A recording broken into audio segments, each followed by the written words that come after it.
ماموران نجات بعد از موج موشک‌های ایران بالای اسرائیل خسارات را در شهر حیفا ارزیابی می‌کنند. نظامیان اسرائیلی گفتند که اینچنین دو پهپاد را که از سمت یمن می آمد از بین بردند. گروه حزب الله لبنان که از پشتیبانی ایران برخوردار است نیز به سمت اسرائیل موشک پرتاب کرد. آمریکا و اتحاد اروپا حزب الله را سازمان تروریستی می‌دانند. این حمله ها در حال صورت گرفت که تهران به نشان نمایش مقاومت پیشنهاد صلح آمریکا را به قول مقامات این کشور بیش از حد غیر واقعی و غیر منطقی نامید.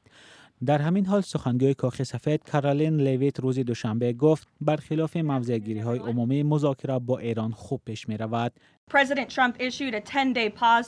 پرزیدنت ترامپ برای انجام حمله‌های نقشه‌ای بالای نیروگاه‌ها و پایگاه‌های انرژی ایران تنفسی 10 روزه اعلام کرده است. این هنوز هم یک امکانیت نادیر برای رژیم است که با ایالات متحده به سازش خوبی رسد برای همیشه جاه طلبی‌های هسته‌ای خود را کنار گذارد و دیگر به حیث دولت سرمایه‌گذار تروریسم عمل نکند.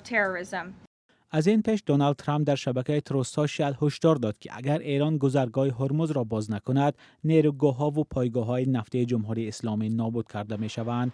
سخنگوی کاخ سفید می‌گوید که ترامپ اینچنین می‌تواند در تماس با کشورهای عربی از آنها بخواهد که خرج جنگ ایران را بپردازند.